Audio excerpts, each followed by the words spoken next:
We submit, in conclusion, as follows, my lords, my lady. Number one,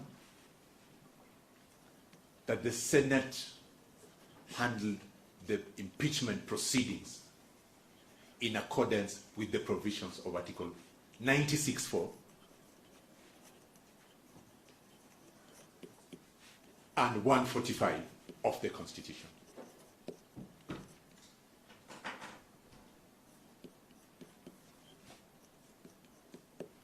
We submit that the Senate, that the first petitioner was accorded both an opportunity and a reasonable opportunity at that to be had. I have submitted, my lord, already about the 3 adjournment applications and the 2 which were allowed. My lords, my lady, barring any clarification, I will stop there. I think I have kept within my timelines. We have filed submissions. We have an entire set of the Hansard, which I'm sure you will have a chance to look at. Thank you. By way of clarification, on Article 145, you appear to be departing from the submissions of both the petitioners and the respondents. You are not bothered with either shall or may. You are saying the competence belongs to the Senate. My lord, thank you for that question. It's a very important question. I have not departed from the submissions of the National Assembly. I have not done that. No, they were referring, they were concerned with the interpretation of shall or may. Yes. But according to you, yes, you are not bothered about that. You are saying this is the competence of the Senate, period. Two things. We are bothered in this manner, that I was trying to avoid repeating the submissions of Professor Gidu Migai on the may or shall.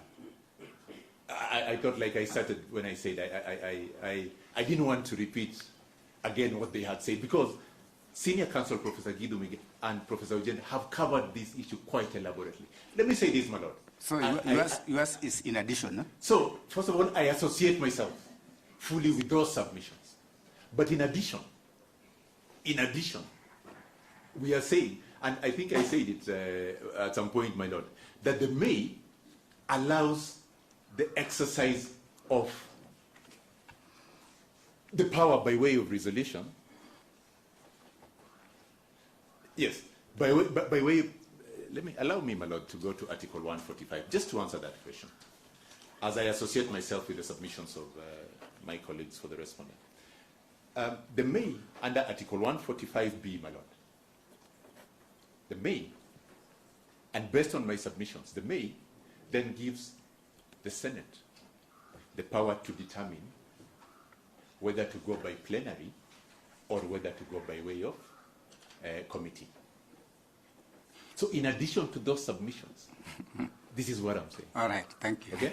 Thank you. But as I wind up, my lord, my lords will have an opportunity to look at the provisions of Article 152, sub-Article 7. This provision, my lords, is important. It relates to the removal of a cabinet secretary. And this is what 7A says. Unlike 145, it says, the Assembly shall appoint a select committee. Under 152, there is no may. It is mandatory. If the Assembly does not appoint, the entire process, my lords, my lady, collapses. Under 145, the may, if they decide by resolution to go by way of committee, then that is how it is carried forward. If they decide not to, then under 96, my lord, it then reposes upon the Senate to then hear and determine that matter. And my lord, as I wind up, I know I have said that a couple of times, as I wind up, I'd also invite you to look at the provisions of Article 145. My lady, I know you're about to stop me. Article 145, sub-article 1. It is an entire process by the National Assembly, including the threshold for the supporting of a motion.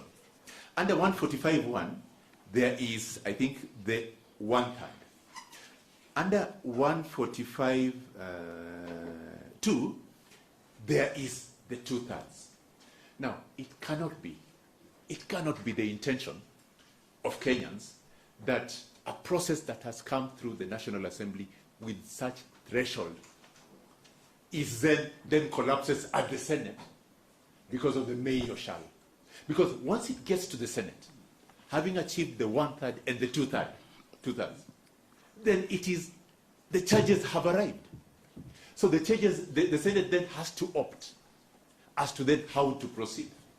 So the submission by my colleague, Mr. Ochel, to me, just is absurd and illogical. It doesn't make sense at all.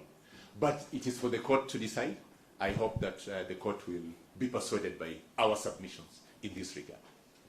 Thank you. Any other questions, madam? No? No, you are good. Thank you. Thank you, my lord. Thank you. Thank you, my lord. Thank you for listening to me. You took 1 hour. I don't So think, but that I think hour included 15 minutes were cheated to you by your colleague, so that's okay. But also, there was a very important question which you asked, which I answered for 10 minutes. Thank you. So perhaps that will go to you. Yes. Yeah, but my lord, the rule was that we should set good examples to the students. Yes. Yes. My lord, because my colleagues have covered quite a bit of ground, I will try and save time. I'll be very brief. I want to. How brief? I'll do 20 minutes. Yes, I will try. Yes, thank you, my lady. So I also want to add to what Mr. Mukele has spoken about on timelines and highlight a decision of the Court of Appeal, civil application number E121 of 2021, Attorney General versus Tolfin Nafula and others. And on the question of timelines, this is what the Court of Appeal had to say. We think, with respect, that courts should endeavor to facilitate obedience and observance of constitutional bounds and statutory timelines. The court then proceeds to say, in the case at bar, it is urged that... use the public address, please. Oh, yes, Mr. Mukele is taller than me. Yes. In the case at bar, it is urged that truncating the interview and nomination process for the Chief Justice and eventual appointment will lead to an overshoot of the statutory timelines with a real and present danger of a constitutional crisis of the character adverted to herein. We are not persuaded that we should actively aid and abet such a result.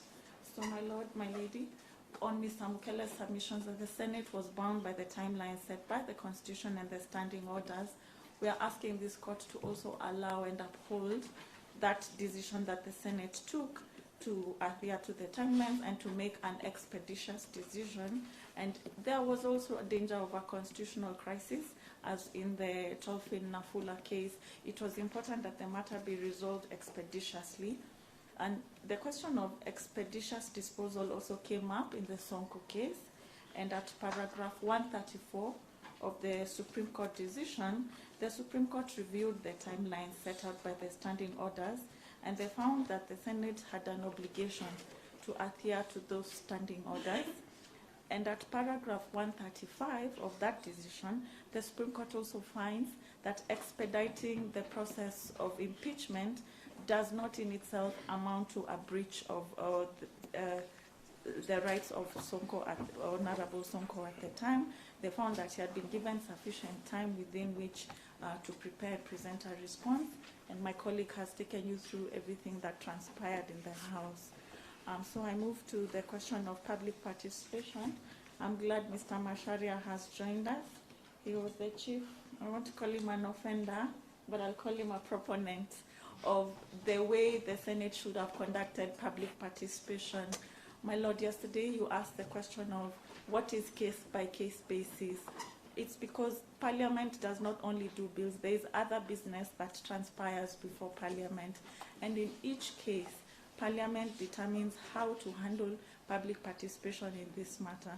So it is true, Article 10 and Article 118 place that obligation on Parliament to conduct public participation.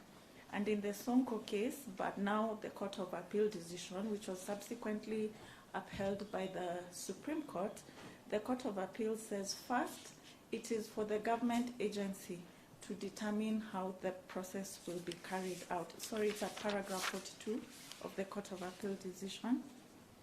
It is for the government agency to craft the modalities of public participation and to take into account the quantity and quality of the governed to participate in their own governance. And Mr. Kipkoge also spoke to this yesterday, that facilitating, affording an opportunity for the public to participate does not mean that we must compel the public to submit. Therefore, the submissions on 0.1, 0.04, 0.14, they do not arise. What matters is, were the people aware that this process was going on, and were they afforded as a sufficient opportunity to participate? Now let's come to the Senate. The Senate is sitting as a trial court. They're sitting to consider the evidence, the facts. They're sitting to listen to the lawyers. It is different from the process in the National Assembly. The process in the National Assembly is when the motion, that is when the motion is now being taken out to the people. And they did that. They went to every constituency in this country and provided the people with an opportunity to understand what was before the National Assembly, and which will later come to the Senate, and they asked them to submit their comments. But when the motion now comes to the Senate, the process changes. It's now sitting as a trial court. It's also why that's when the lawyers checked in. That's when the rules of procedure, the rules of evidence were introduced. And if you observe the process that the National Assembly was undertaking, specifically at Bomas, you will see a level of catharsis for the public. That's why they were saying tupewe chakula tushibe. That process should not happen like that in the Senate. The Senate must sit as a sober court and listen to what is before them on the facts and the evidence. Then the second thing that the Court of Appeal says is that there should be innovation and malleability on the subject matter, culture, logical restraints, and so forth. The petitioners are saying that the Senate should have gone back to every constituency or every county in this country and done the same process that the National Assembly had done. And they're disregarding that there was a process, and those documents from the National Assembly were presented to the Senate. Thirdly, the program that is fashioned for public participation must include access and dissemination of relevant information. My colleague, Mr. Kipkoge, has informed the court, and it's on the record, that these documents were widely publicized. They were availed at the constituency office. They were on the website. There was an email address, and there were physical sittings where members of the public could participate. Now let's come to the Senate. What is the Senate required to fashion in such an impeachment proceedings? One is that these proceedings must be open to the public. The motion must be made available to the public, and if they want to attend, depending on logistical constraints, they should be allowed to attend. My lords, my lady, you will see from the answer that this was done. These proceedings were public. They were members of the public were also allowed to attend. It was televised. It was on the website. There's a YouTube page on which Senate proceedings are aired. And the voting, the decision, the discussions that the senators undertook, the submissions by council and by the National Assembly, they were all open and available to the public, including the request for adjournment and including the final vote where the House decided to proceed. All that was public. None of it was done in secret, and therefore the allegation that the Senate did not do public participation is not correct. Then the Court of Appeal proceeds to say public participation does not dictate that everyone must give their views on the issue at hand. this goes back to Mr. Masharia's submission on 0.014%. The numbers do not matter. What matters is what was done. Did it reach every single person in this country? Were they aware of what was happening? And I will say that from the efforts that the Senate made to make sure that everyone, and it's televised and it's on the website, that is public participation in the context of an impeachment of a Senate sitting as a trial court. That is public participation. And finally, and most importantly, the right of public participation is not meant to usurp the technical or democratic role of the office holders, but to cross-fertilize and enrich their views with the views of those who will be most affected by the decision.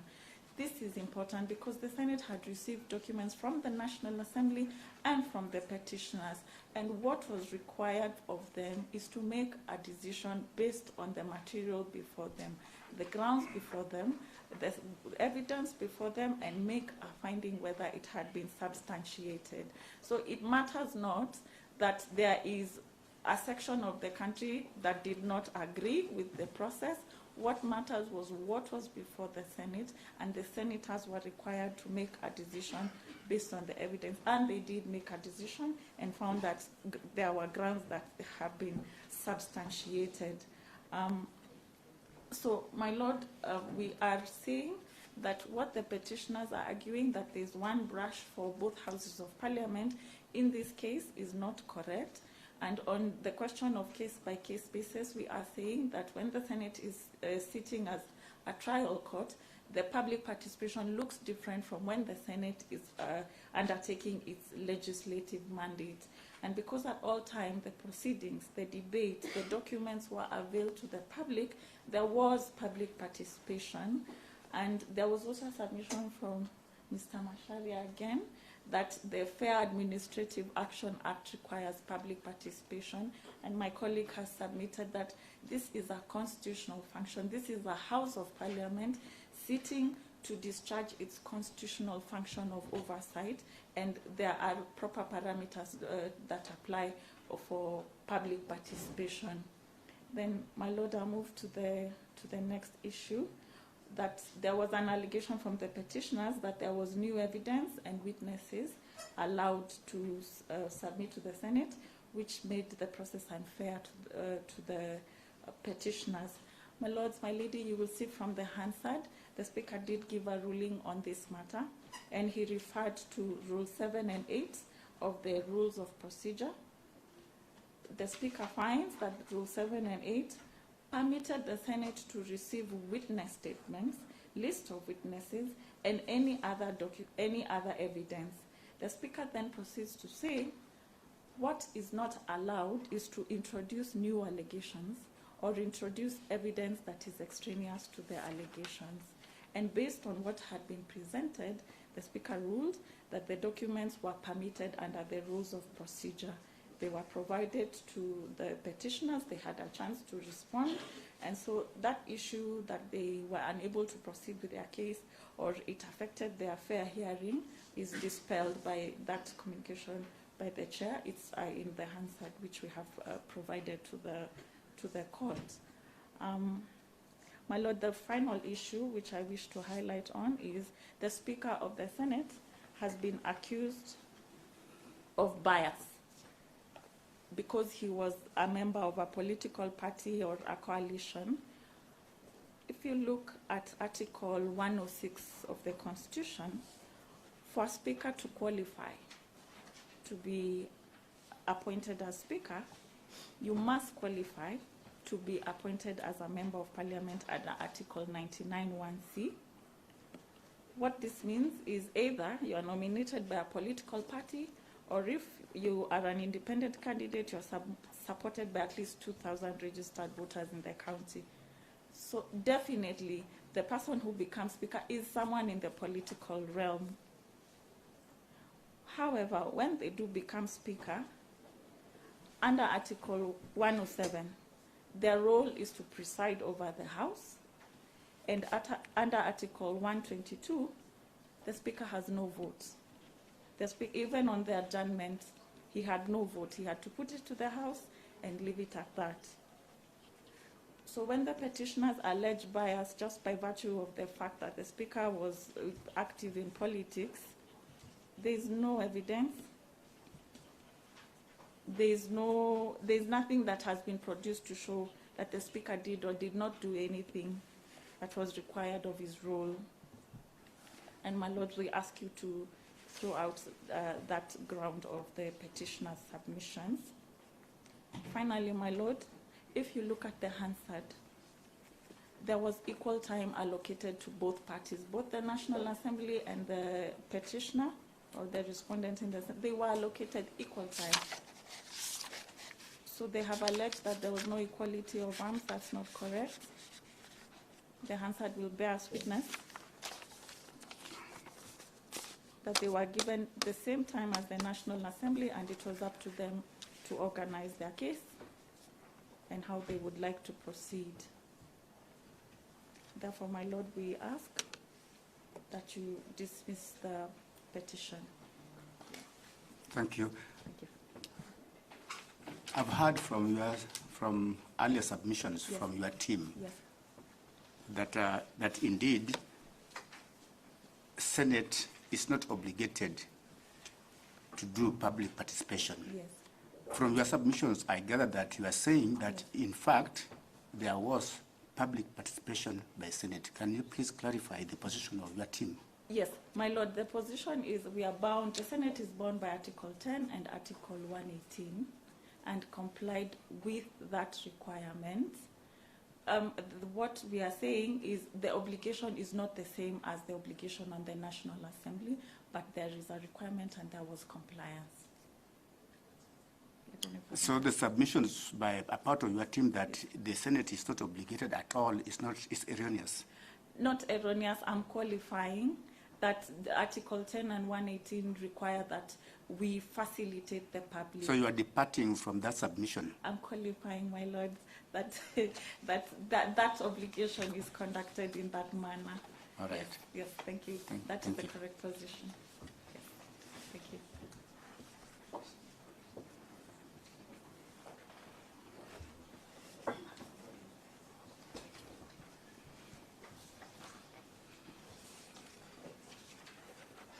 She kept time.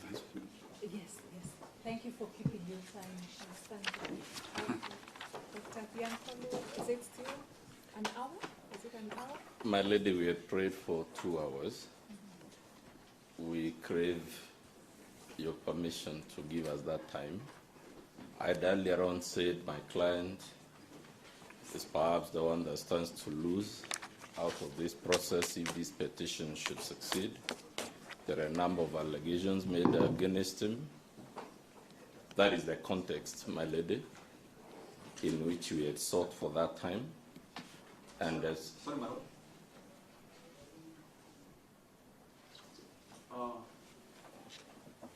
Just for the sake of good order, we know that we appear as respondents, and Dr. Muthoni's client is an interested party. If there will be no proceeding, then we have no.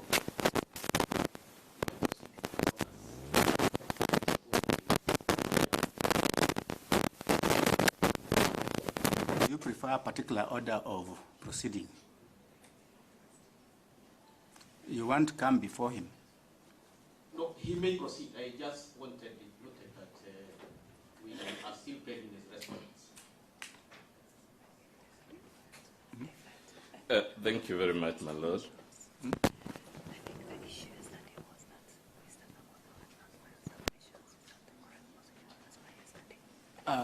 Mr. Kamoto, I think by yesterday you had not filed submissions. My Lord, we already filed our submissions a while back. Our submissions are dated the 24th of April, 2026. They are on record.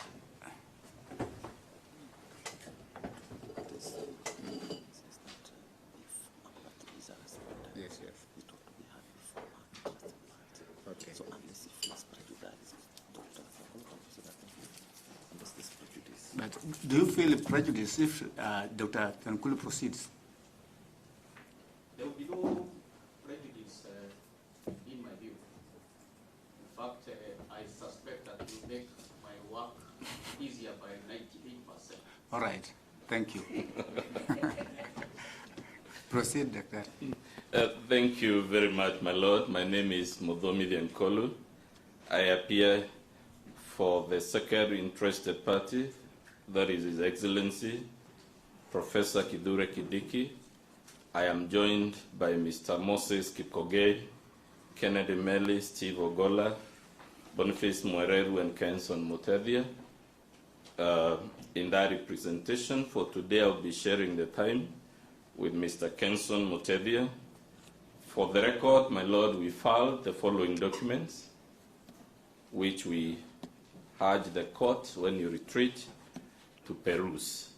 One of them is the replying affidavit sworn by His Excellency Professor Kithure Kindiki on the 20th of February, the year 2025.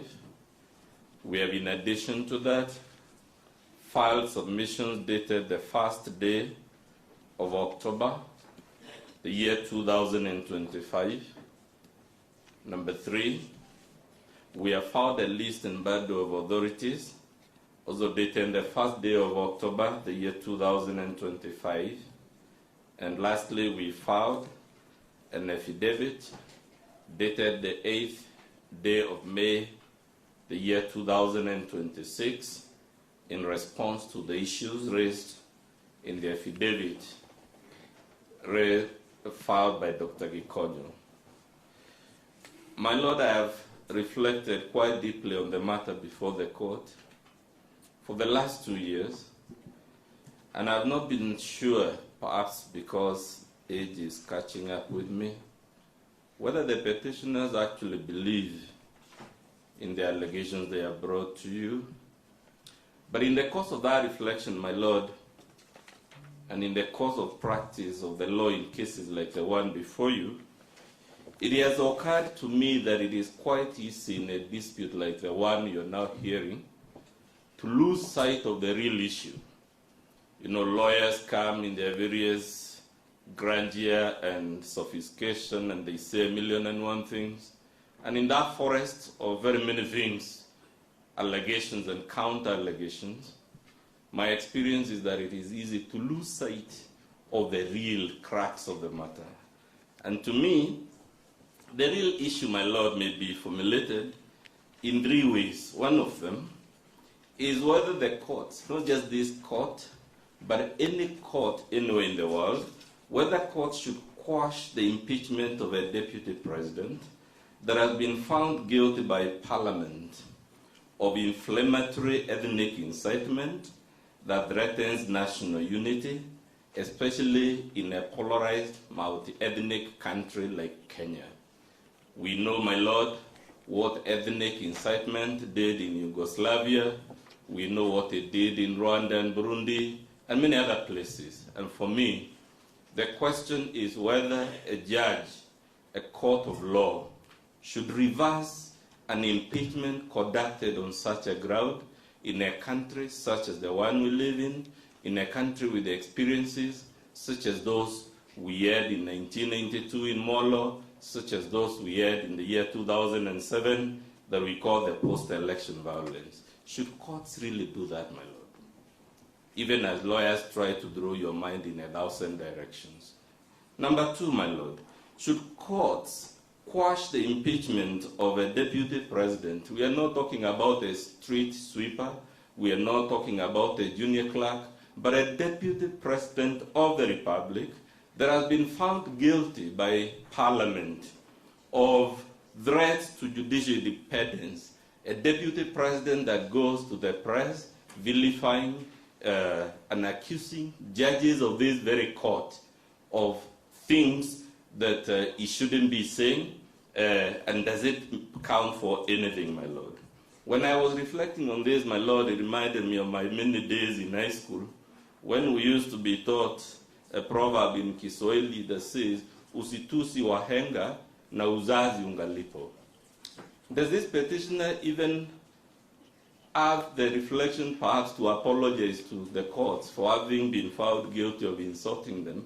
And now that he finds himself in a position perhaps he didn't want to be, he now comes back to the same courts, raising heavy weather about 1,001 grievances. And lastly, my Lord, should courts, and I don't mean just the courts of Kenya, it is the courts of any country, should courts quash the impeachment of a deputy president, not a clerk, not a messenger, the deputy president who has been found guilty by Parliament of utterances and press conferences that strike at the very heart of the need to maintain national security at a time the nation is in an existential crisis, such as the one we had in the year 2024 with the so-called Gen Z uprising or Gen Z riots and whatnot and whatnot.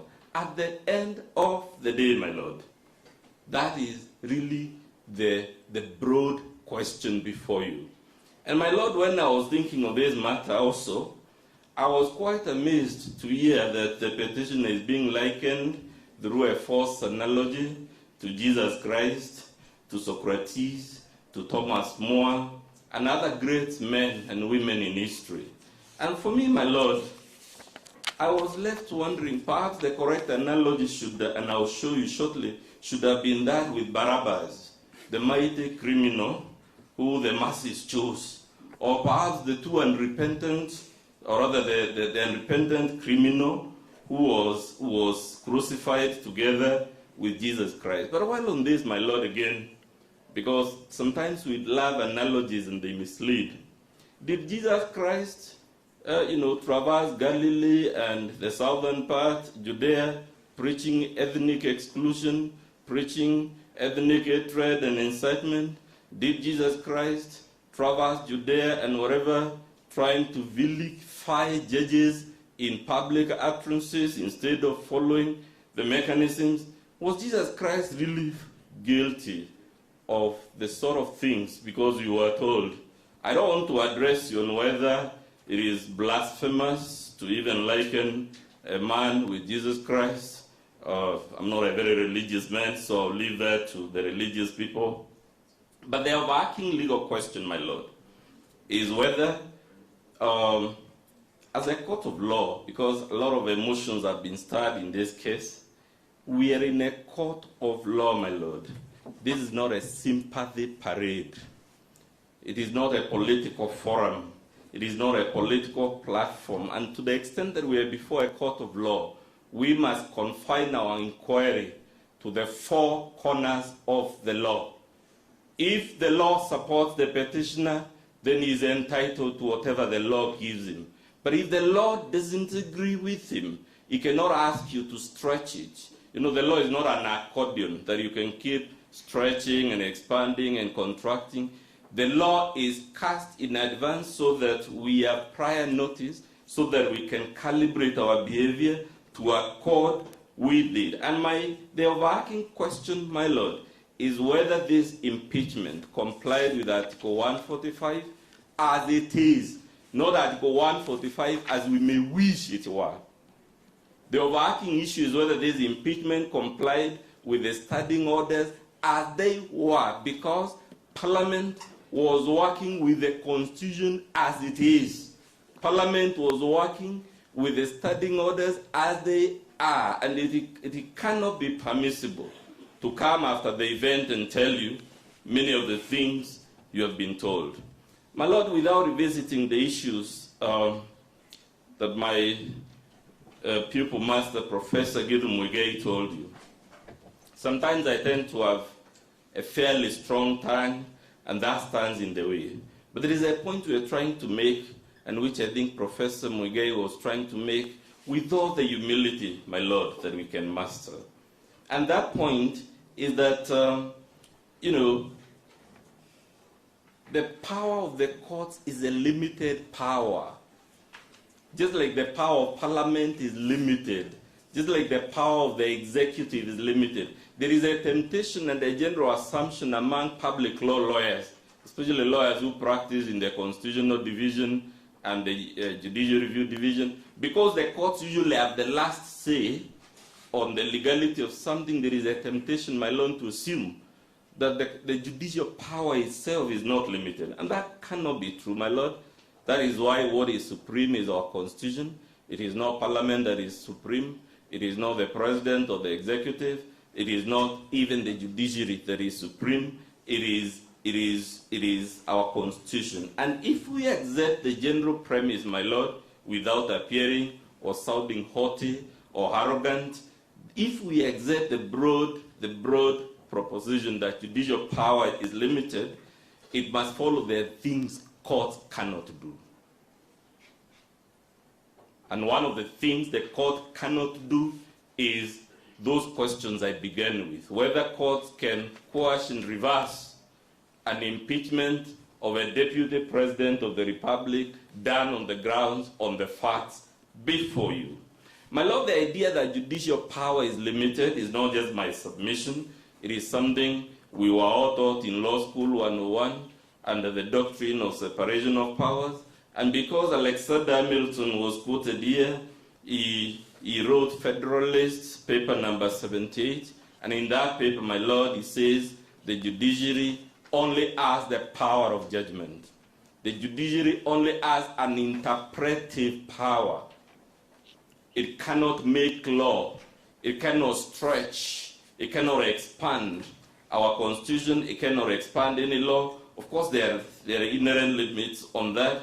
And my Lord, if you need judicial authority going beyond, the philosophies of Alexander Hamilton when they were founding the American state, you can go to Chief Justice Roberts of the United States Supreme Court in a very recent decision called Obergefell and Hodges. And in that decision, when you read it, my Lord, this decision is to be found in volume 41 of the Butterworth's Human Rights Reports, page 160. And I'm referring in particular to the judgment of the Chief Justice of the United States, Chief Justice Roberts, pages 181 and 182. And when you read it, my Lord, he complains that the Supreme Court, in making that decision, what the majority were doing was not an exercise of judicial power.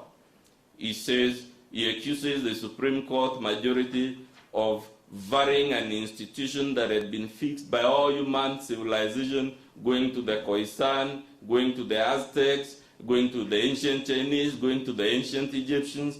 And what I love about it, my Lord, he says, the majority's decision is an act of will, not an act of legal judgment. And he concludes by asking, just who do we think we are? This is a Chief Justice, just 2-3 years ago, asking his colleagues in one of the most respected Supreme Courts in the world, just who do we think we are as judges so that we would have the audacity to do some things? And that is the context in which you are saying, my Lord, that judicial power, just like executive power, just like legislative power, is limited, and there are things judicial power cannot do even when it is stretched to the outer contours of its margins. And my Lord, why we say this is that the misconduct established against the first petitioner, the misconduct for which he was impeached, is serious misconduct, but more importantly, my Lord, it is a misconduct of a type that can pose existential threats to our republic.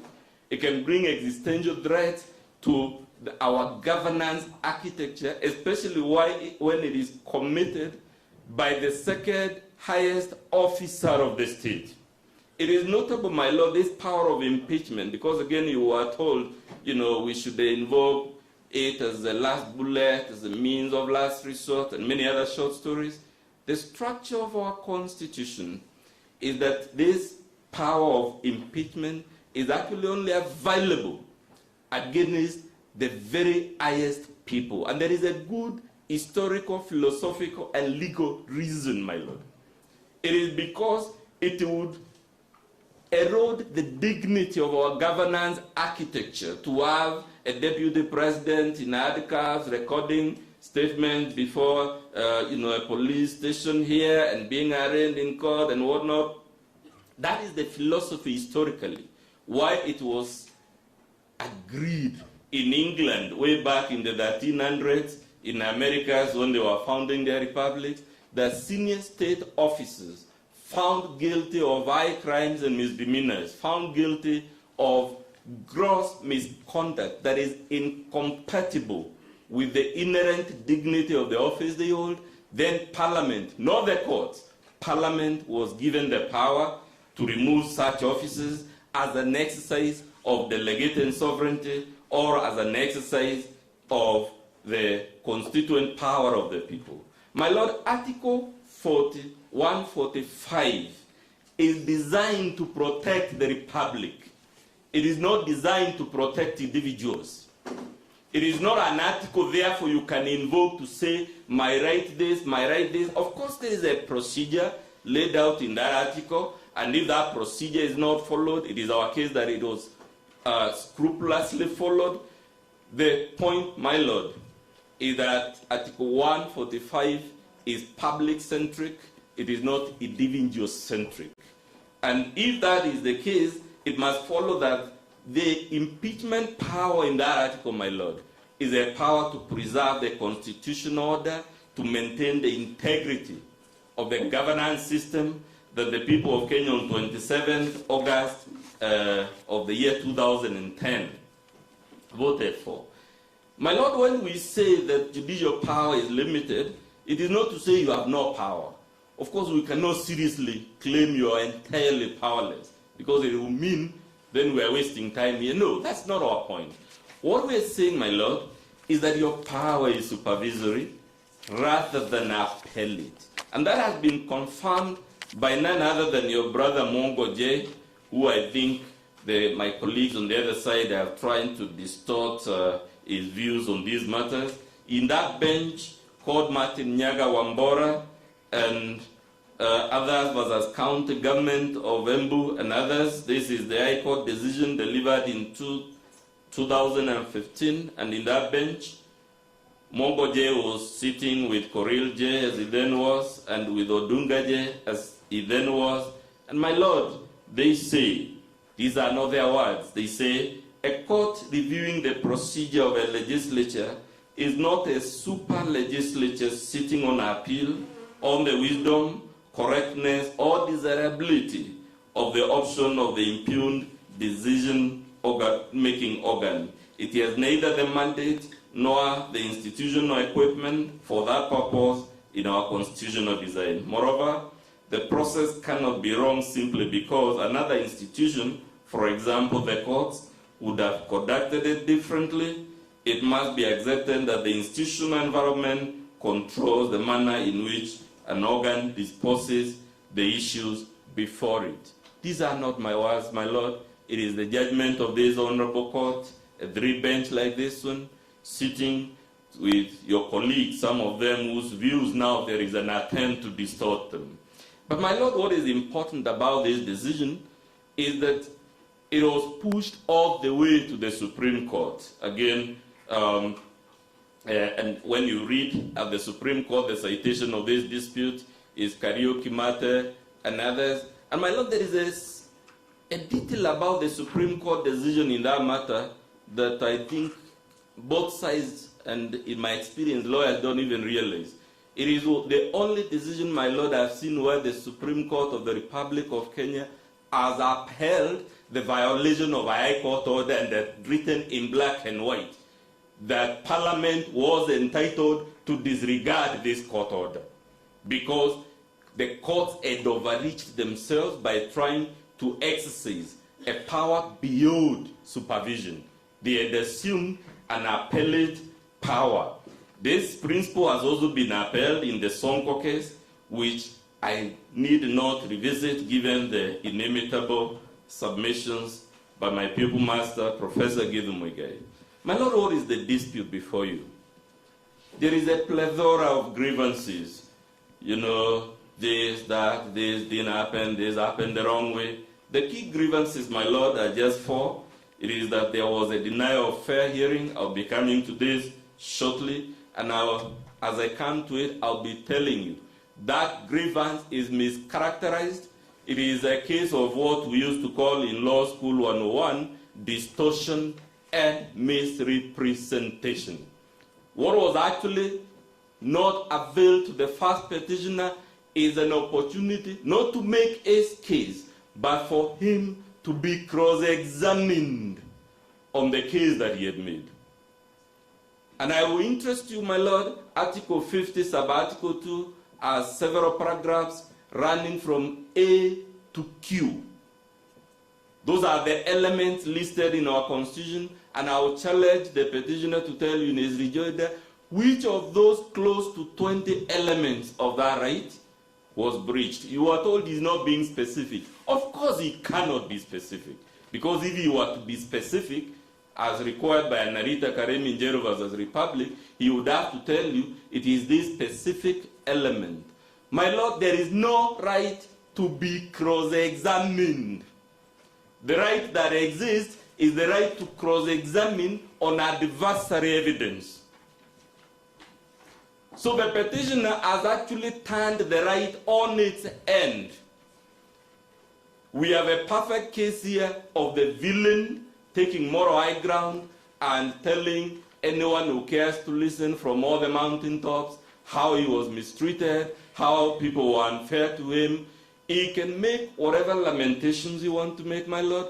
The undeniable fact is we can go bullet by bullet from paragraph A to paragraph Q of Article 50, Sub-Article 2, and he will not be able to show you the specific element that was denied of him, and the reason he cannot do that is because actually the grievance is based on an inverted logic, where it is him who has denied his adversary the chance to test his evidence, and the person who has denied the adversary the opportunity of cross-examination cannot turn around and pretend that he was the victim. In fact, the victim was the National Assembly.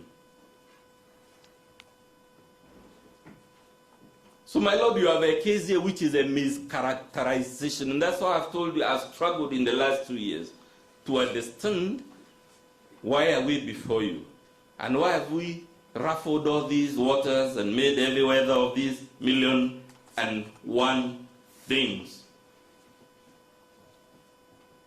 My Lord, the common law and our legal system, it is the petitioner who should have been imposed a sanction. What we normally do in normal litigation practice is if a party gives evidence in chief and fails to turn up for cross-examination, the decision maker is entitled to disregard the evidence of that witness who gave evidence in chief but failed to turn up for cross-examination. You are told many things about public participation. I'll come to them. You are told about Article 145(3), and here the grievance, my Lord, I think is the most frivolous, because you have been told the reason we are here is so that you will rule that may means shall and shall means may. My Lord, when I was reflecting on this controversy, and I'll come to it in detail, I was wondering, what shall we tell the British, who are the owners of this language, when they hear that one of their former colonies, judges have decided, contrary to the rules of grammar of that language, that may mean shall? But I'll also show you that the argument is frivolous because, in any event, the historical record refutes it emphatically and conclusively. You are also asked many things, and you are told many things about the client I represent, that he didn't have the qualifications, he was speedily approved, or he wasn't a member of a political party, and whatnot, and whatnot. And even as I prepare to get there, and as Kenson prepares to get there, my Lord, it is again a distortion where you apply sui generis provisions and you assume also the general provision. This grievance about my client, my Lord, is based on the untenable and factually incorrect assumption that my client ascended to the office of Deputy President through the conventional route of a general election. And yet, what happened is that he followed a specially contrived constitutional process, sui generis process under Article 149, not Article 137, that is the convention. So, my lord, again, you're being told to treat sui generis for the convention and the convention for the sui generis. It is to turn logic on its head. And even though we are lawyers, I think sometimes we should be candid with the court and just say, I have a weak case.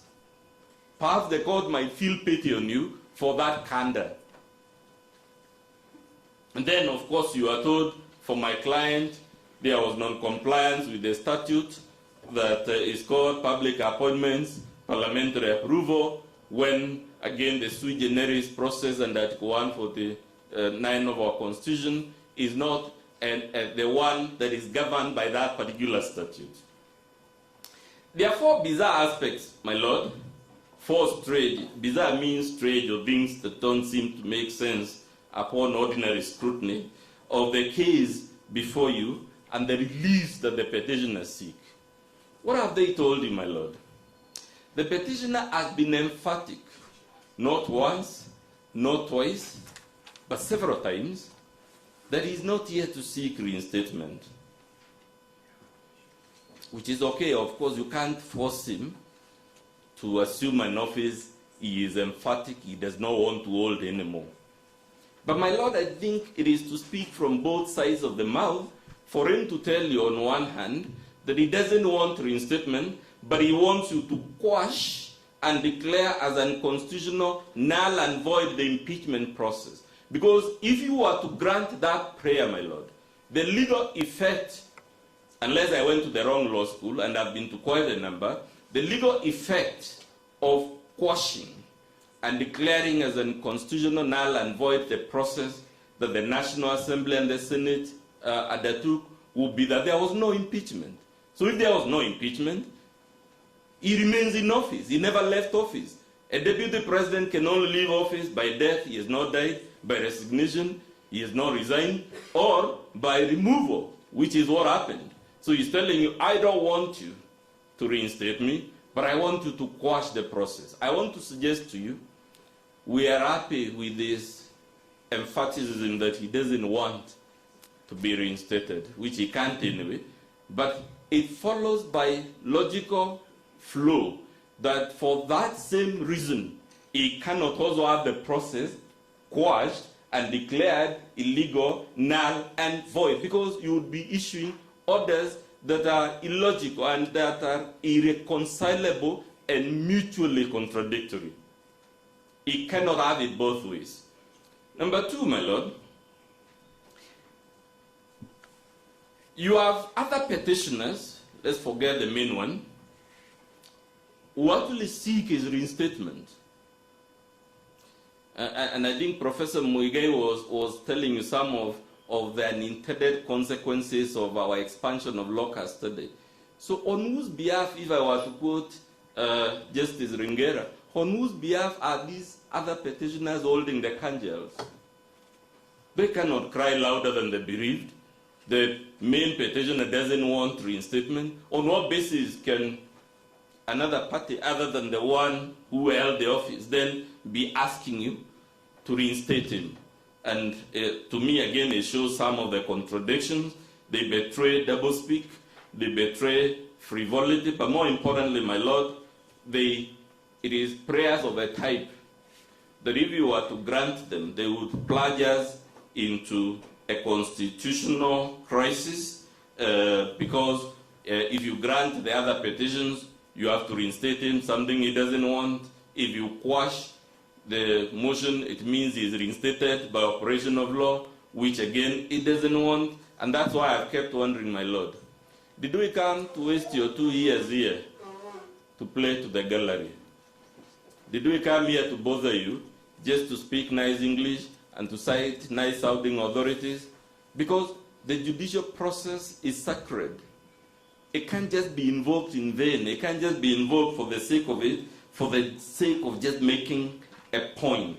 he asks you to grant him compensation for the unserved term. And the real question that arises from this, my Lord, is one, there is a recent Supreme Court decision that says you cannot award damages for anticipated earnings, even if you were to find that his removal was unconstitutional, null and void. That is the decision of the Supreme Court, my Lord, in a case called Gokonyo and 2 others versus Telcom Kenya and others.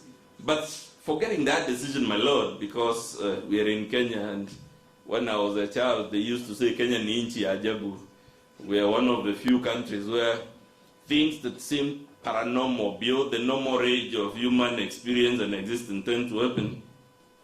If you were to grant him this compensation, wouldn't that be a slap on the face of Kenyans and their representatives who held that this man has behaved in a manner incompatible with the dignity and the status of the second highest office in the land?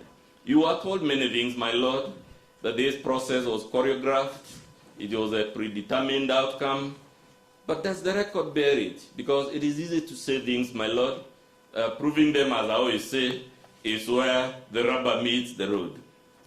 Is the record consistent with the Senate acting mechanically or politically?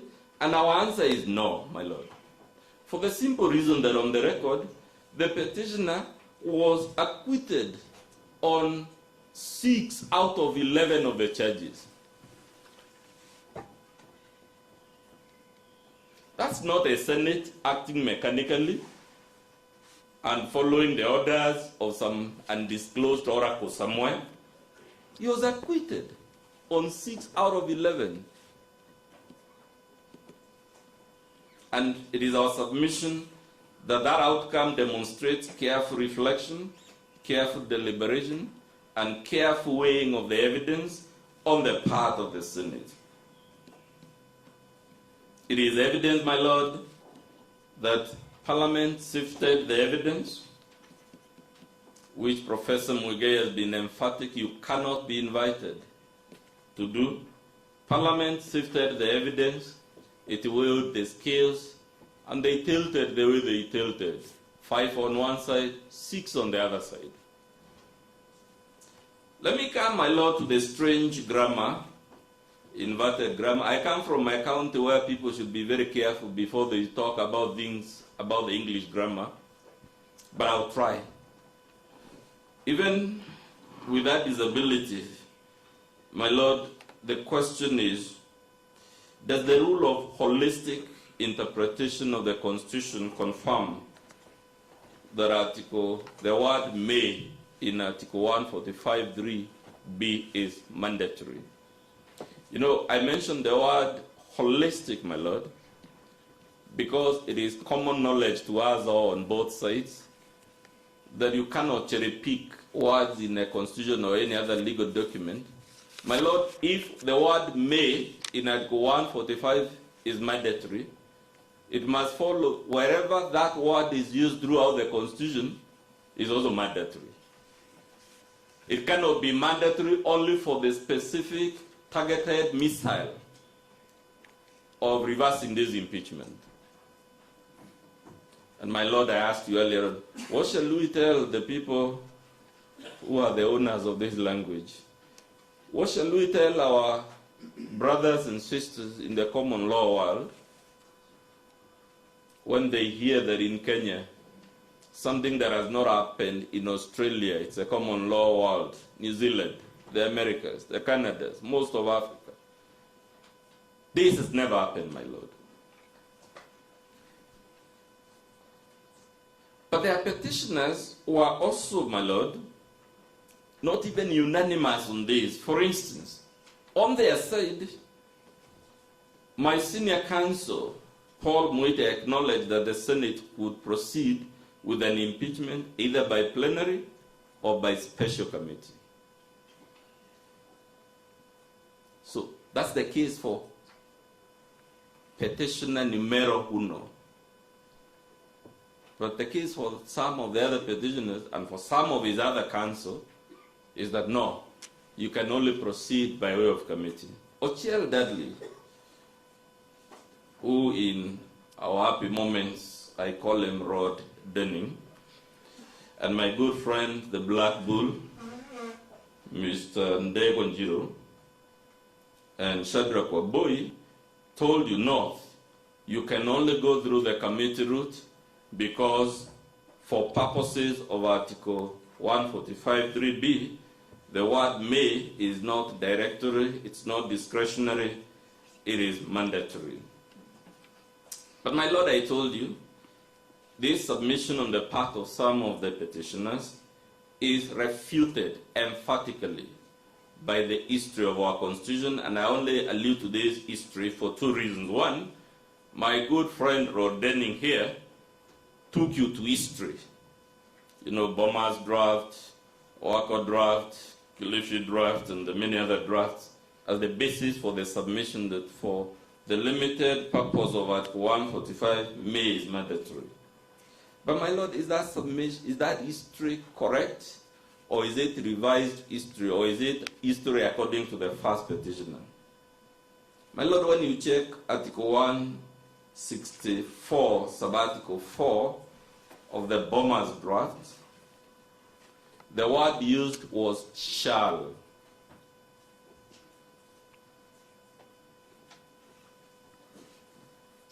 If you check Article 155, sub-article 3 of the Wako draft, the word used is shall. However, if you check Article 145(3)(b, the word used is may. My Lord, you don't need a brain to see the histories. Those who are negotiating our Constitution initially used shall, but ultimately dropped it and used may. So if that is the incontestable history based on the record, where would the court of law have the power to say, we are aware that in Bomas this was the proposal, we are aware in Wako draft this was the proposal, we are aware it was dropped in the 2010 Constitution, nonetheless we are instating it? My Lord, that's why Chief Justice Roberts was asking his colleagues in the U.S. Judicial, just who the hell do we think we are, so that we should be able to do such a thing?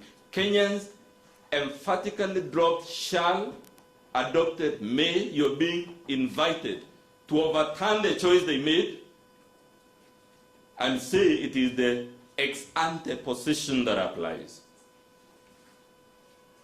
But my Lord, courts also have to be consistent. There is a ruling on record in this very file where I took you through those drafts that my good friend Rod Denning took you through, where I was trying to demonstrate to you that this matter of impeachment was meant for the Supreme Court. And I took you through Boma's draft, I took you through Wako draft, I took you through other drafts. All of them provided that the jurisdiction to impugn such a process would lie in the Supreme Court, except that it was dropped in the last version that Kenyans ratified at the referendum, and this court dismissed that preliminary objection.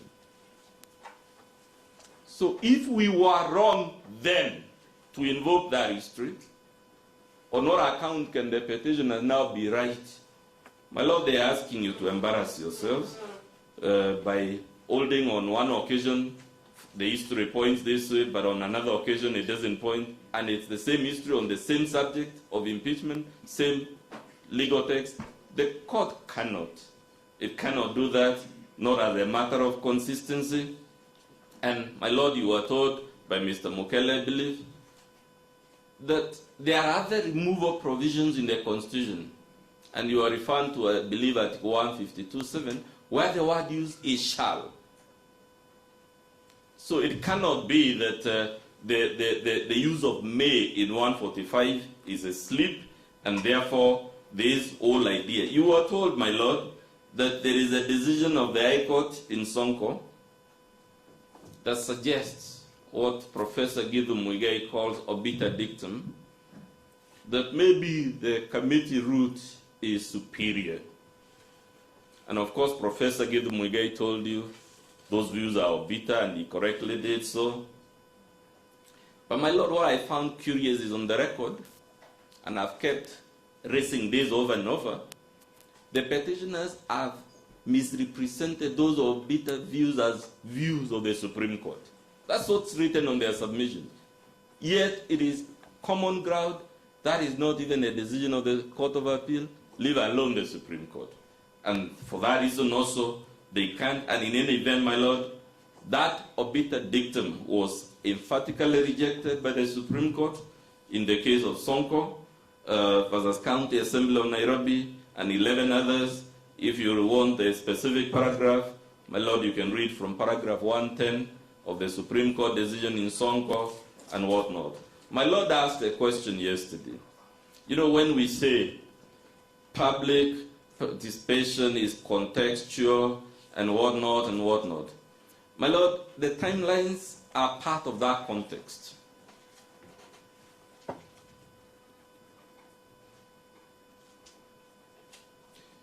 The idea, my Lord, that any part of this process, whether you go committee route, whether you go plenary route, or indeed any other route, the idea that there is a route you can go and the timelines are open-ended. You can delay it until donkeys grow horns, until the conversion of the Jews, is refuted by the architecture of our Constitution.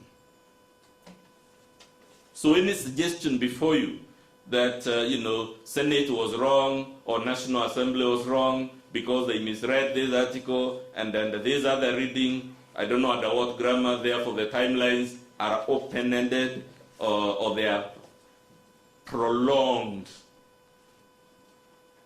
There is no country, my Lord, anywhere in the world where a matter going to the very heart of the highest offices in the land, like the matter before you, as open-ended timelines. They didn't show you a single constitution anywhere. I had them take you to Singapore, to South Korea, to Philippines. I was waiting for them to take you to a place where this process has open-ended timelines. On the contrary, the practice the world over, without exemption, is that a process such as the one impugned before you has short, I repeat, my Lord, short and inflexible timelines. You have the 2 days, you have the 7 days, you have the 10 days, all set out in Article 145. For the purposes of my client and their ascension to office, the timelines are also fixed. The President must nominate within 14 days. Parliament must make the vote within 60 days. And my Lord, if a matter can be done within 14 days, by way of example, it cannot be a grievance that it was done on day 1 instead of day 14, or on day 7, or day 5. If the Speaker of the National Assembly had 2 days to refer the matter to the Senate, it cannot be a valid grievance before you that he referred it within 2 seconds. The Speaker should be commended for obeying the philosophy of the Constitution, which is that matters of the nature before us must be expedited, and more specifically, going by the decision of the Supreme Court in Mate and another versus Wambora and another, paragraph 85 to 93 of the Supreme Court decision in Justice Kariuki Mate and another, my Lord, the Supreme Court confirmed that these timelines are cast on stone. They are inflexible. We cannot expand them, not even by an hydraulic mechanism. And the Supreme Court, that's part of the reason, my Lord, the Supreme Court made the unusual order I referred you, where for the first time, because I've never seen this in my entire career, where the Supreme Court upholds the violation of a High Court order, because that High Court order had been made in ignorance of the fixed and inflexible nature of these timelines. My Lord, the attacks against the standing orders, whether it is standing order number 64 of the National Assembly, or the standing order number 78 of the Senate, or indeed any other standing order, to the extent that it is clear these standing orders are actually just rehashing what the Constitution already says. There is nothing new, any of these standing orders that are stated, that is not already contained in Article 145. So any attack on those standing orders, the invitation to declare them unconstitutional, my Lord, is a collateral attack to Article 145 of the Constitution. You're being invited to rule collaterally, not directly, because the petitioners, of course, are smart people. But I was also reminded, my Lord, again back to my Swahili, akili ni nywele, kila mtu akona zake. You're being asked to invalidate Article 145 under the guise that you're invalidating the standing orders of the National Assembly and the standing orders of the Senate. But the point, my Lord, is it is clear in Article 2, Sub-Article 3 of our Constitution that the provisions of our Constitution cannot be challenged before any court or tribunal. And if they cannot be challenged directly, they cannot be challenged collaterally. So it's a collateral attack against the Constitution. It is not possible. And for that reason, nothing really turns on the idea that there is anything untoward about these standing orders. It is inconceivable, my Lord, that the timelines are open-ended when we go through the committee route or through the Senate route and whatnot. And I've already told you there are deadlines even for purposes of my client's ascension to the office of Deputy President. Madam, every word that was made about counts 7 and 8 of the impeachment motion. You are told many things. But the record will bear me out that the first petitioner was acquitted on count 7 and count 8. So, my Lord, how can he come to you to complain? You know, count 8 was based on a repealed section of the Penal Code or a section of the Penal Code that had been declared unconstitutional. My Lord, he can have 1,000, 1,000,000, 1,000,000,000 complaints about these two counts. The undeniable fact is on the record. He was acquitted. Unless his complaint is that he should have been convicted of these two counts. It is the first time, my Lord, I've had a person come for judicial review in respect of a matter that they were acquitted. And that's why I told you I've been wondering, why are we really here?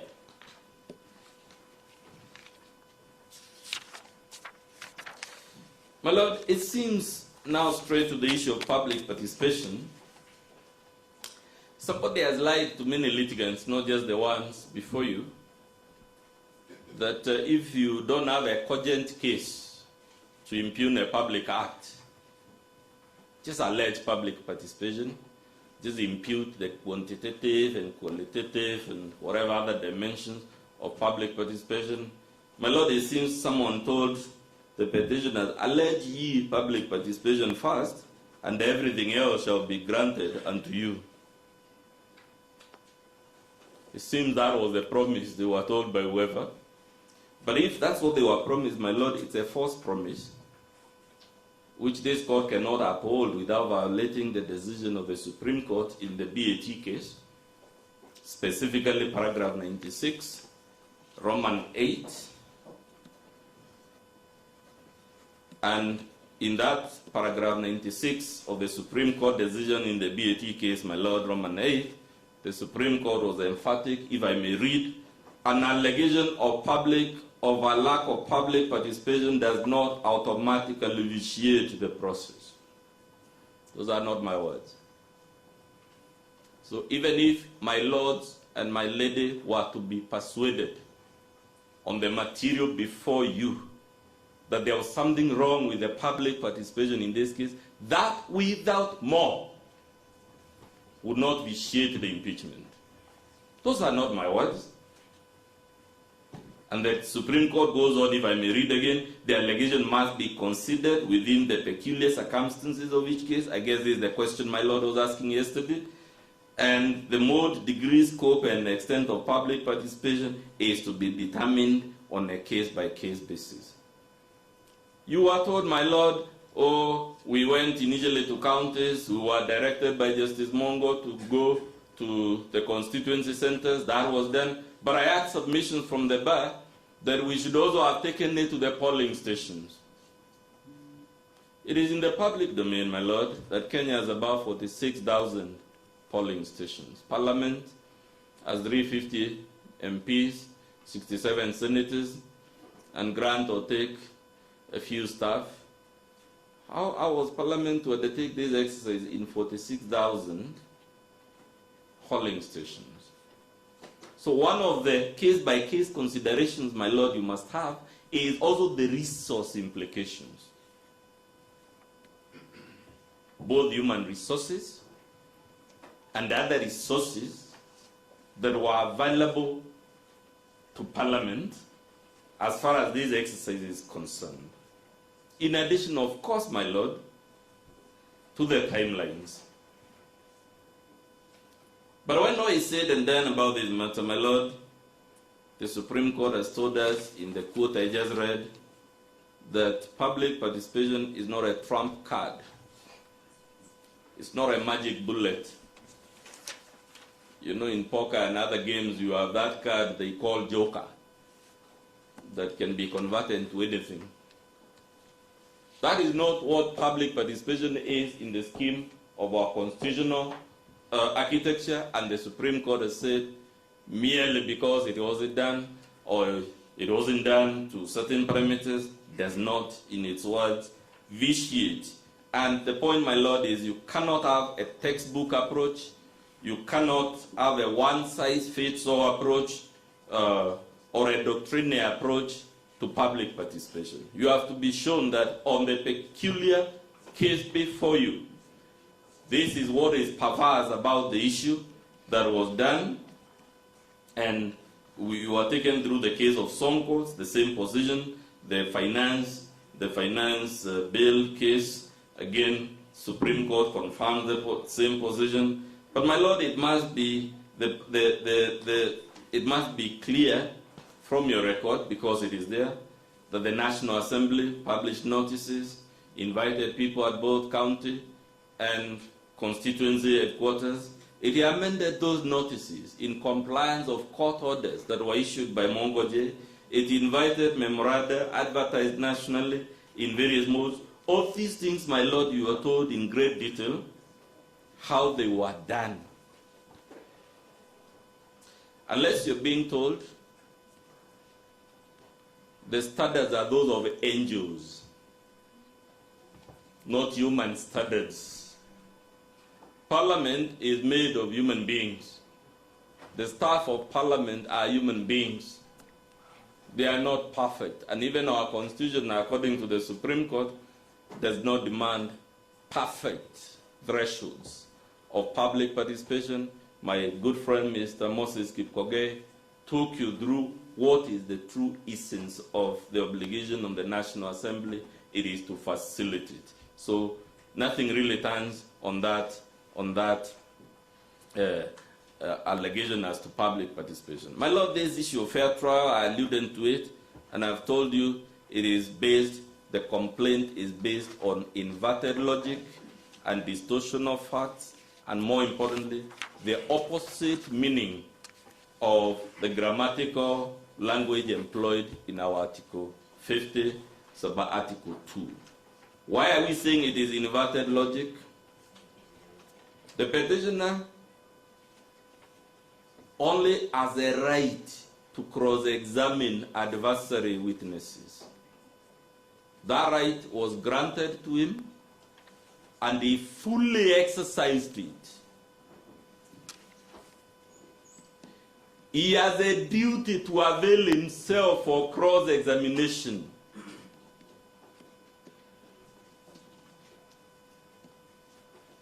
I think it is Hoffeld, if I recall my legal theory lessons, my lord, who told us the corollary of rights and duties. The duty that the petitioner had, having given his evidence in chief, having enjoyed the benefit of cross-examining his adversary's witnesses, the duty fell upon him to avail himself for cross-examination. So he cannot convert his duty under the Constitution to a right inherent in him. That right was actually on the National Assembly.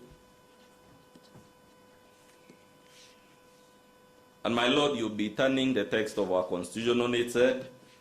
If you were, I think the petitioners were animated, my lord, by this ground, and I think that's why it has featured so prominently, because Article 25C says the right to a fair trial is one of the rights that cannot be limited.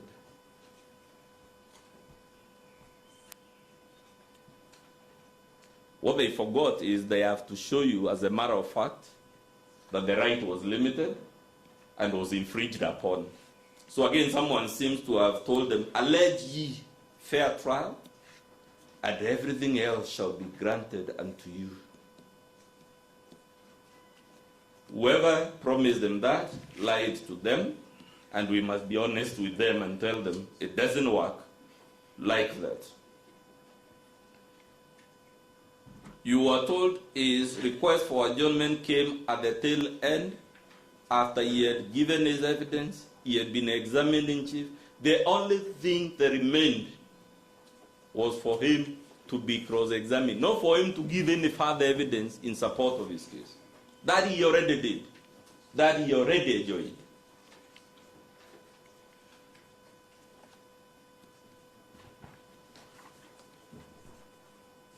Let's come, my lord, to the alleged illness.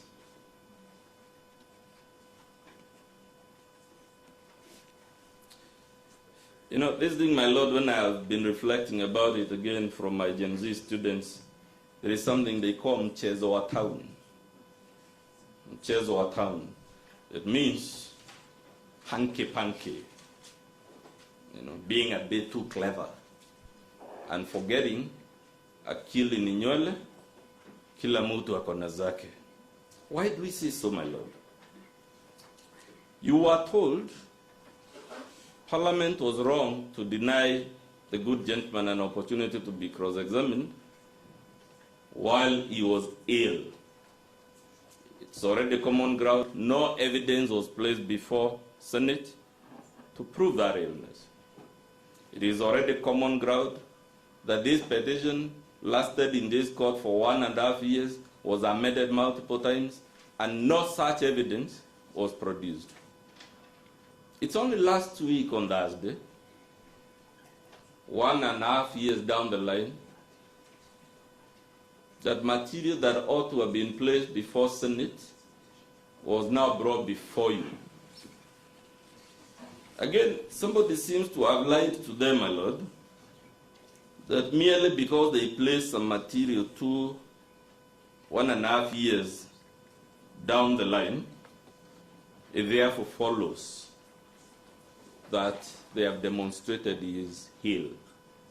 I'm here, my lord, if you forget everything else I've submitted this afternoon, to tell you with all the humility I can muster, that the material placed here by Dr. Daniel Gikonyo is worthless. I repeat, worthless from an evidential perspective. Why do we say so? One, you are here on supervisory jurisdiction and that material is not before Senate. That material cannot be what this court can use to fault Senate for acting as it did, because we'll be accusing Senate of failing to consider material that was not before it. Dr. Gikonyo admitted yesterday, my lord, that what he has annexed as Exhibit DGK3 to his affidavit is not a medical report. he admitted it is a summary. You know, my Lord, even if I come from a country where we struggle with the English language, if I tell you this document is a summary, the one I'm holding, my Lord, if I tell you it's a summary of another document, I must surely show you the primary document so that we confirm, one, indeed, that it's a summary, and more importantly, that it is an accurate summary. Dr. Gikonyo considered in cross-examination that the machines that are used to do the treatments he purportedly did on the first petitioner generate images, graphs, and reports. He admitted that that's not me saying it from the back. And he admitted he has not produced before you that material. In fact, it was more dramatic. He said it was not asked of him to avail that material. My Lord, I would have thought, given the exemplary caliber of counsel that represent the first petitioner, that is the first thing Dr. Gikonyo would have been asked to produce before you. Even if confidentially, they might.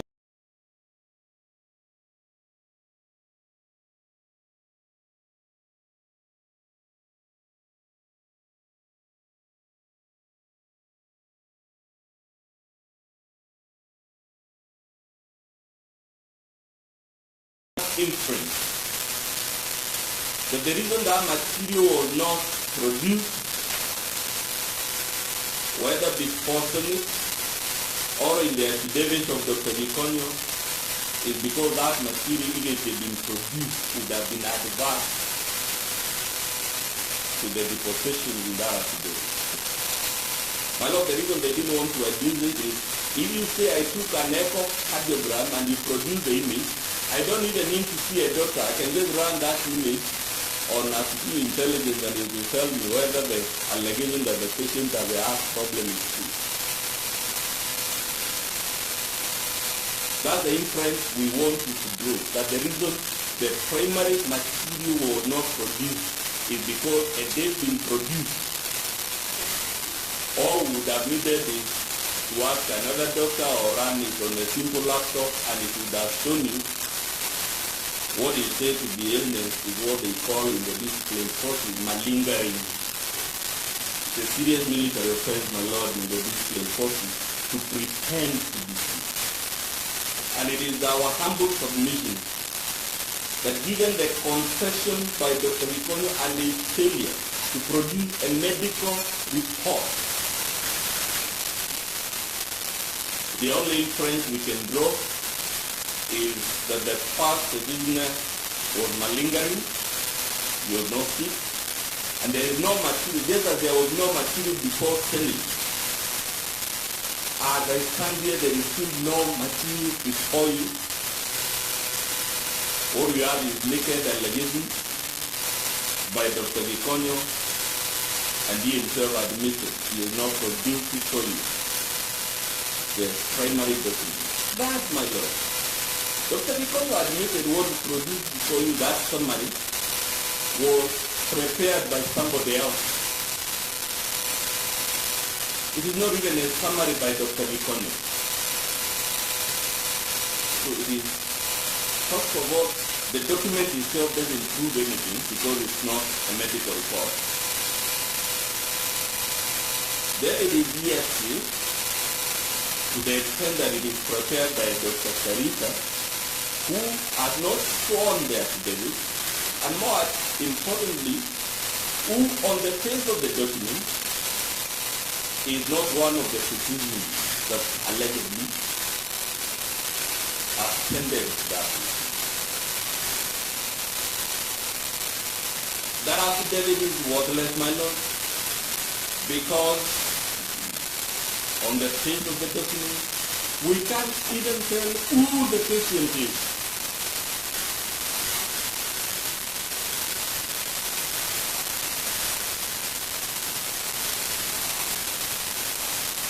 You know, I thought, my Lord, if we respect this court and given the weight of the matters we are presenting before you, surely the document would have identified the person, either by name, by ID number, by passport number, or any other recognized method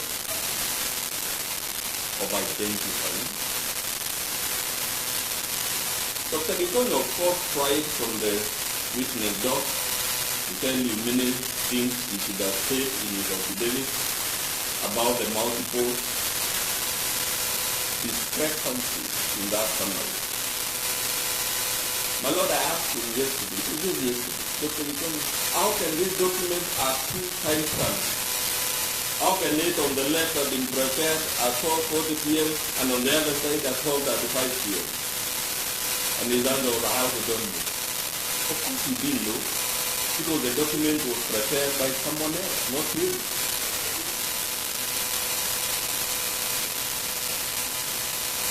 He didn't tell you, he tried to tell you, how is it that a man in his affidavit who was allegedly admitted for 48 to 72 hours, the discharge summary shows he was discharged after 4 days later. That's a discrepancy we also have explained in the affidavit itself.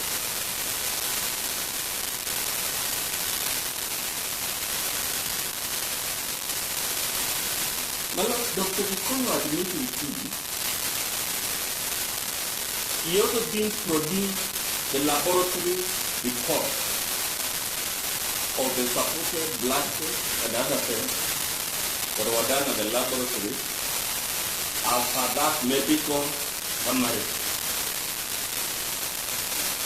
Again, I invite you to make an adverse inference that the reason that report was not produced is either because there was actually no test, or if the test took place, they showed there was nothing wrong with the patient, and therefore he was not sick.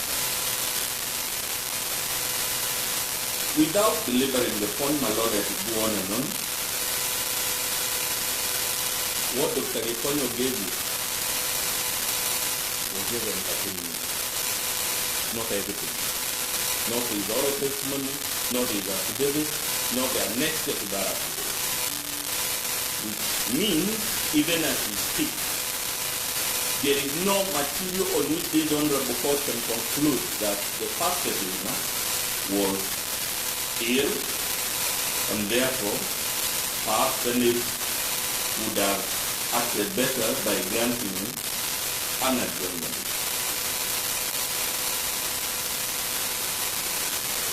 My Lord, if that adjournment has been granted anyway, the complaint now before you have lived in this country long enough to go and not a prophet. The complaint will be that the impeachment was conducted outside the constitutional timeline.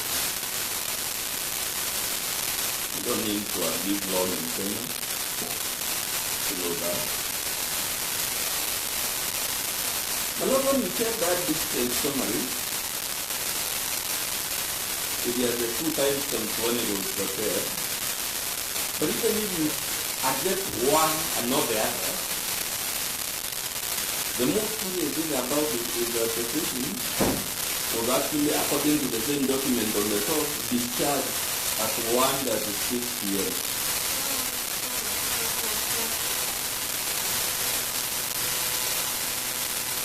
So how is the patient in the ordinary course of events discharged at 1:36 p.m. but the discharge report in summary is prepared several minutes earlier?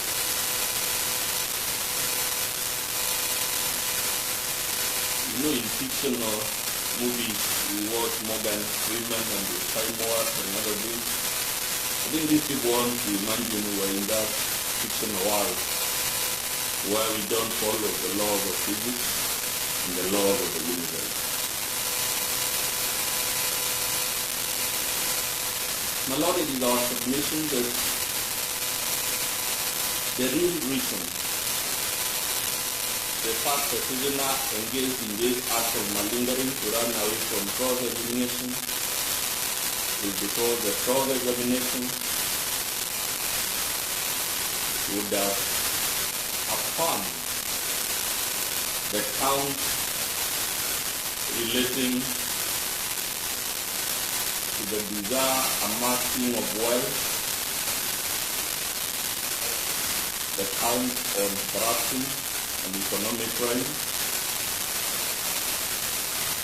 He knew if he had dared step on that podium to be cross-examined, he would have no way of explaining how in 2 years he amassed an estate worth $5 billion.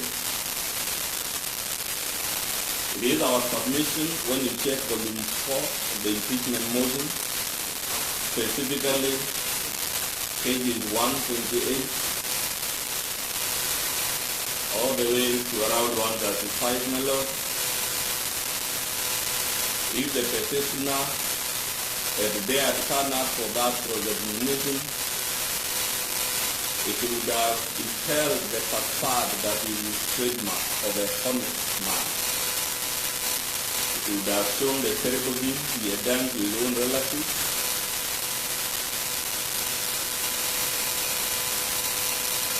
including his inheriting his late brothers, children, and nieces. This we submit, my lord,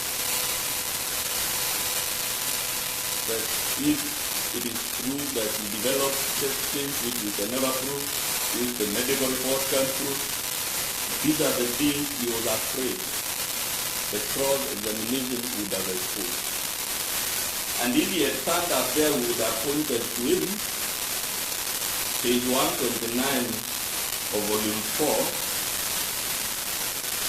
or page 126, my lord, of volume 4 of the impeachment motion, which would have shown he had forged his late brother's will to make himself one of the beneficiaries. It would have shown accusations that were leveled against him by his co-executors. His co-executors, my lord, if you read page 128 of volume 4 of the impeachment motion, who are very senior and respected lawyers in this country, and written a letter which came through the same public participation. Maybe that's why they are unhappy with public participation, because it brought in that anyone would rather they are kept under wraps at all costs. That's why you hear mamas as I live to them. And unfortunately, my lord, I don't even want to delve into it because it's not my style of litigation to embarrass litigants and whatever more than they deserve and they deserve.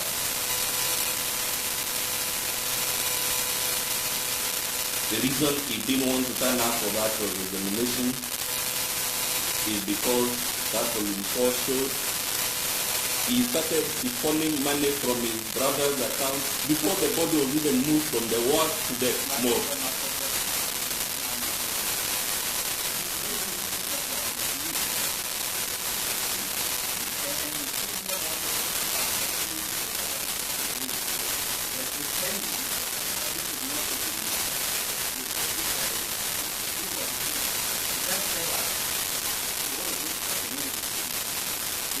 But my lord is also complaining about count 8 and 7, which was missing in his petition. All I'm trying is to paint a context in which, it's me now speaking with cemetery, my lord, you have before you a petitioner who for 1.5 years has been saying he was ill. When the evidence is purportedly brought, even it doesn't pass the message. If views are on me, especially if I'm referring to the record, unless they think the document I'm referring to is not on the record, to show you.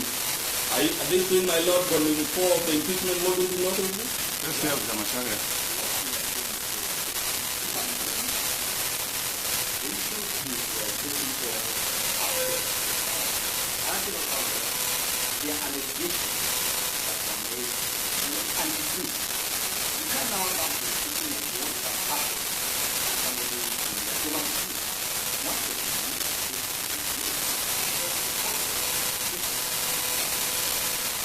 don't have to delve into it, my lord, because I told you it's not my style.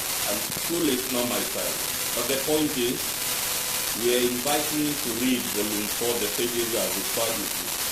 And you'll find the real reason why the first petitioner would not want to turn up for cross-examination and why you claim he's sick, and 1.5 years later, when he had the opportunity to prove he is sick or he was sick, we got supposed evidence that it's really just entertainment.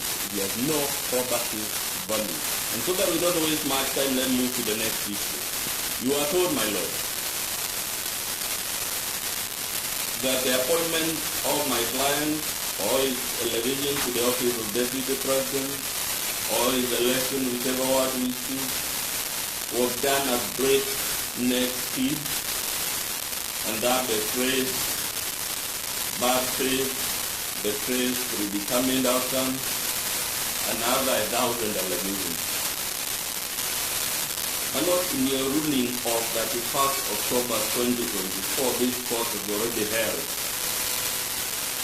that the office of Deputy President is so critical to our governance architecture that the Constitution does not envision it being vacant for prolonged periods.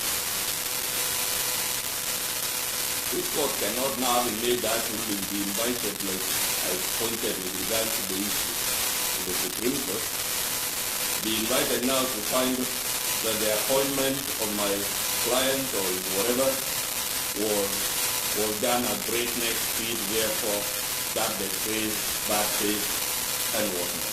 You're being invited again to embarrass yourself. And the last time I said courts are not in the business of embarrassing themselves. You have held that the replacement must be strict because, to use your own language, there are important state functions the Constitution has assigned to the office of Deputy President that cannot be performed by any other office. You are told that my appointment under my client is not mine, my lord. I don't give to my left or my right or side. So that was a slip of it. That the appointment of my client, was void or lack of public participation. We've already told you, my lord, the Supreme Court has held that such an allegation, even if adjusted by the court, will not ipso facto lead to an anticipation of the court. These are not my words, they were the Supreme Court. But more importantly, my lord, my client ascended today's office pursuant to a sui generis approach. This event that occurred is not an event that is part of the routine and day-to-day functions of Parliament. That sui generis process, my lord, is an election by the National Assembly. That's why Article 149 says Parliament shall vote. It does not say Parliament shall approve. It says Parliament shall vote on that resolution. And that sui generis process, my lord, is very different from the general pathway of rising to that office, which is set out in Article 137. They cannot substitute the sui generis pathway for the general pathway because the sui generis proceeding at 149 takes to a unique event that does not ordinarily happen every now and then. In fact, in my entire life, it's not been very long. These events never occurred. There was a past impeachment of a deputy president. There are older people in the court, perhaps it was a past. But the infrequent and sui generis nature should show you, my lord, you cannot impose generic requirements that govern the ordinary day-to-day business of Parliament. You say those general requirements also apply to this sui generis situation. You are told my client was not a member of a political party and therefore he was unqualified. This is one allegation, my lord, which you can't afford even if you are persuaded.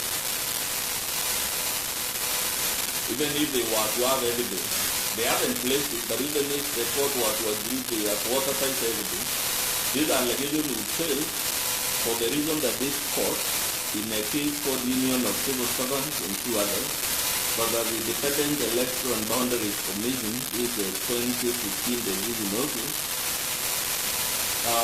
this court ruled, my lord, that it is not practicable, it's not a tenable interpretation of our constitution to expect civil servants and other public officers to be Jewish prophets so that they know a vacancy will arise and resign in advance.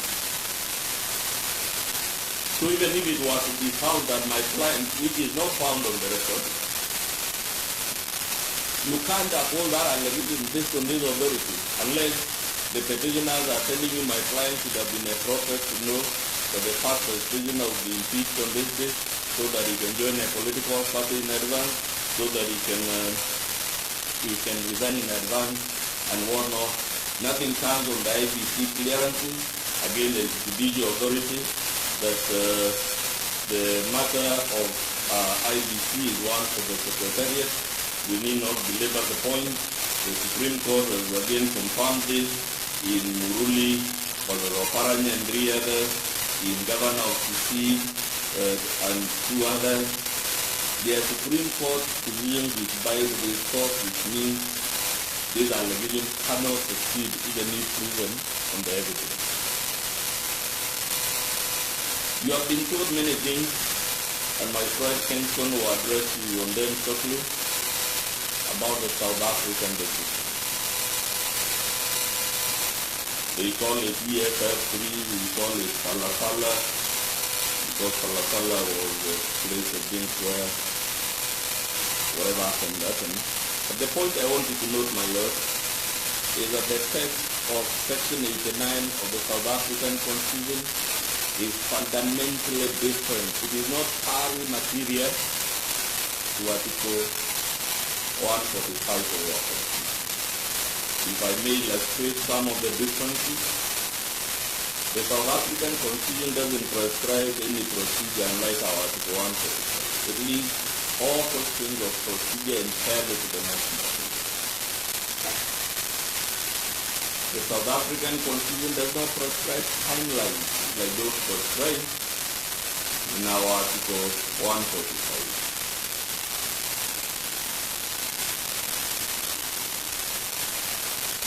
The standing orders of the National Assembly of South Africa do not provide for the preliminary inquiry committee of the type that was an issue in the South African case.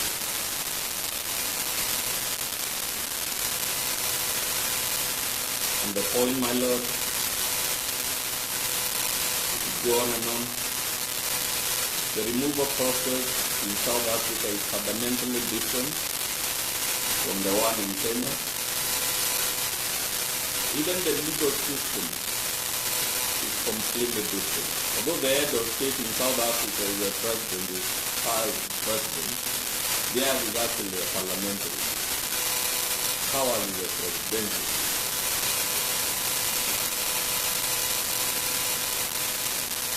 As my colleague Kenson takes the podium a lot, I hope I have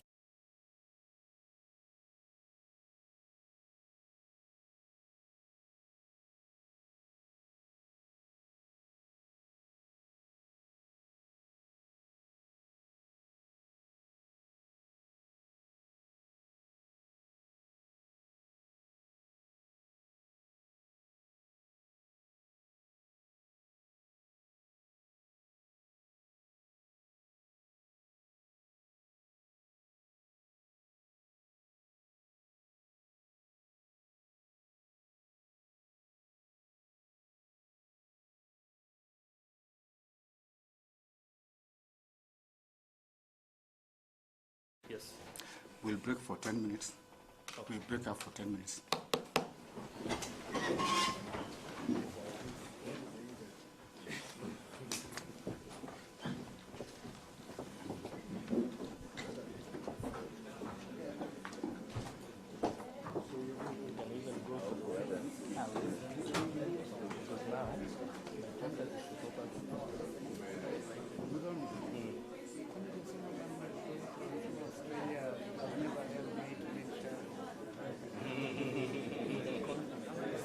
not in this context.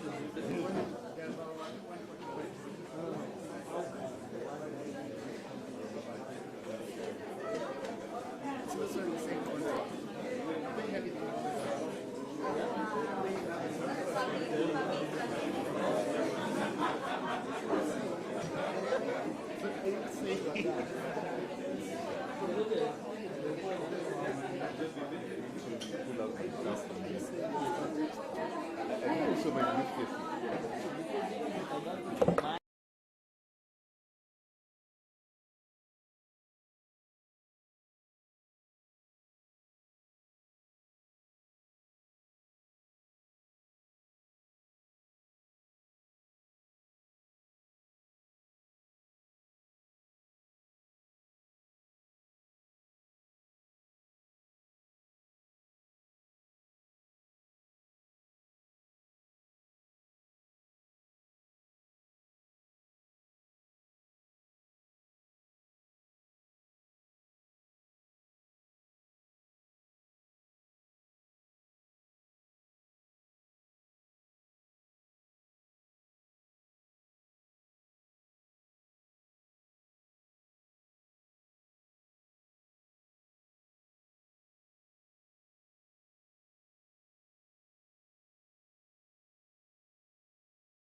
na mwanamke ambaye ni bikra. Yote 9 10 ni. Niite Fiona Kenga, nitaitika. Na wanaonipenda wananiita Riley Mwaniko.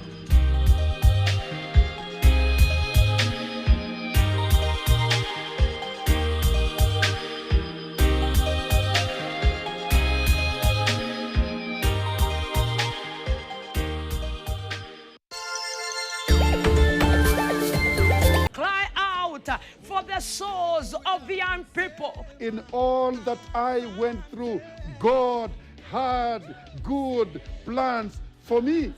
Prayer is the only route. Prayer is the only guarantee way out of trouble. Wacha Mungu atawale maisha yako. Mungu akutetee, Mungu akuinue, Mungu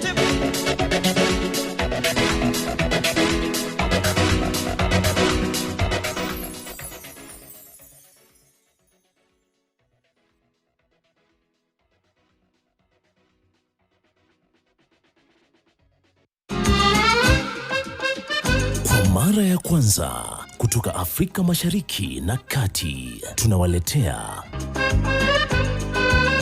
ni kipindi ambacho kitakuwa kinaangazia tamaduni, mila na desturi huko. This is more than weddings. It's love, tradition, culture and surprises, all in one unforgettable journey. Kwa mfano katika jamii ya Bajuni kutoka eneo la Pwani ni kwamba bwana harusi siku ya harusi anachapwa ama kutandikwa viboko na familia ya kina bibi kuashiria uvumilivu katika ndoa. But what you don't know, ndo upate bibi Mkamba lazima upeleke mbuzi 3.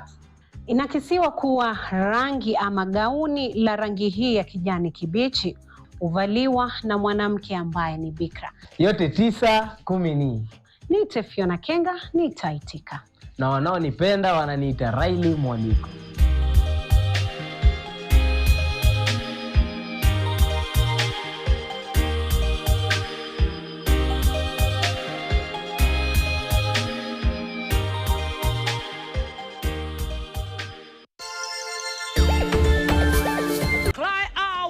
for the souls of the young people. In all that I went through, God had good plans for me. Prayer is the only route. Prayer is the only guarantee way out of trouble. Wacha Mungu atawale maisha yako. Mungu akutetee, Mungu akuinue, Mungu akujenge.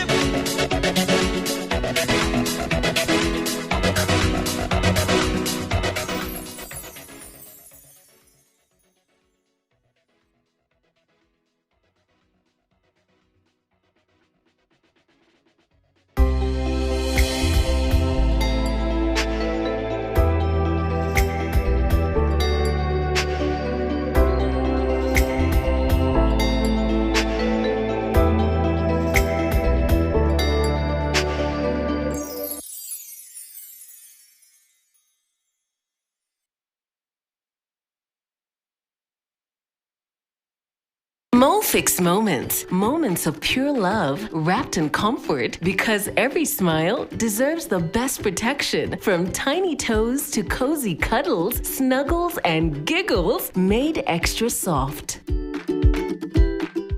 Renewed Molfix is now even more absorbent with double-layered upper surface. Only 20 Kenya shillings, single-piece Molfix at your duka.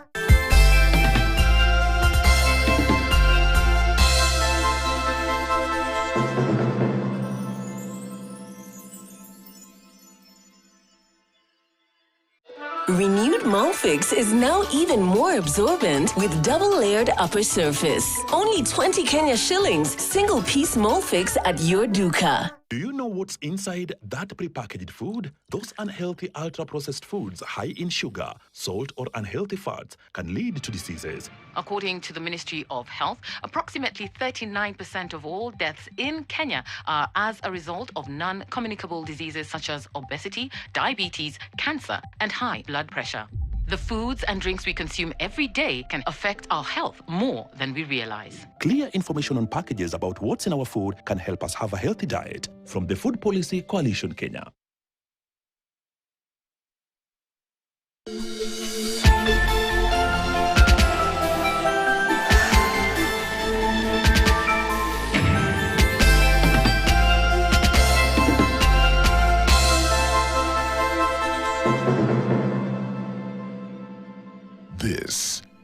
KTN.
Well, a very good afternoon to you. Many thanks for making time to be with us. You're just in time for News Desk on this 14th day of May 2026. I am Ian Keitani. On the Sign Language Desk is Angel Lois. We have a load lined up for you in the next 1 hour or so. But first of all, let's have a look at our top stories this hour.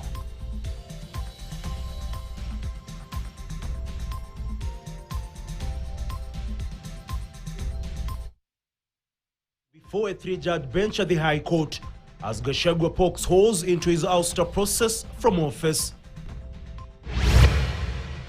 Voters in Emurua Dikir back at the ballot today to replace their late MP Joanna Ngeno, who died in a plane crash in February this year.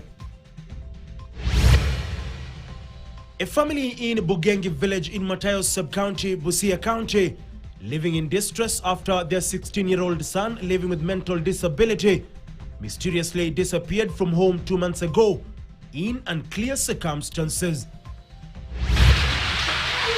And joy and celebration in Nakuru as Janet Akinyi was finally reunited with her family after 4 years of intense search.